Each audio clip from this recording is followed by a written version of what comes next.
So the show's called Tomorrow's Parties, and it's about the future. The form of it is, it's a kind of an exchange of statements, if you like, between two performers. It's very simple.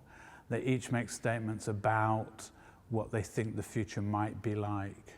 And over the course of an hour and maybe 5 minutes or so, what they sketch is many different futures. Actually, in the future, there'll be a kind of universal push-button democracy.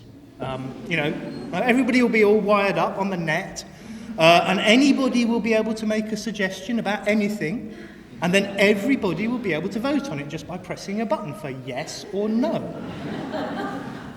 Or in the future, people won't worry about politics at all, because all of the big problems will have been solved. I think we see ourselves as a group of artists who work on topics. We've been working together for a very long time, and I think the process is always this kind of combination of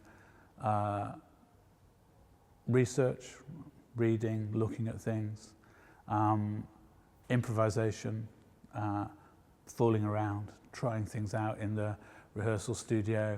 Often we don't know what we're looking for, so we'll spend a month in the rehearsal room trying 1,001 different things, trying to figure out what it is. Or in the future, everything will be, well, everything will be like this, really. Yeah. Everything will be pretty much the same as it is now. I mean, the company's based in Sheffield, and I think as such it's part of a kind of thriving art scene outside of London, where different kinds of work, historically, if you look, since the 60s and the 70s, there's been different kinds of work happening in major cities outside of London, and I would see our work very much as part of that kind of history, if you like. People will still be interested in fashion. They'll still be interested in sport. People will still be snobs, There'll still be a class system. There'll still be money, guns and bombs. The work is a kind of resistance to certain kinds of politics, certain ways of thinking, and that it's about wanting to unlock people's creative potential, the possibility for change, and the possibility for the audience really to think about themselves as artists, as people whose presence at an event is already a kind of imaginative contribution. So I think that the work's always had that sort of interest in liberation and in opening for audience and in wanting to change things.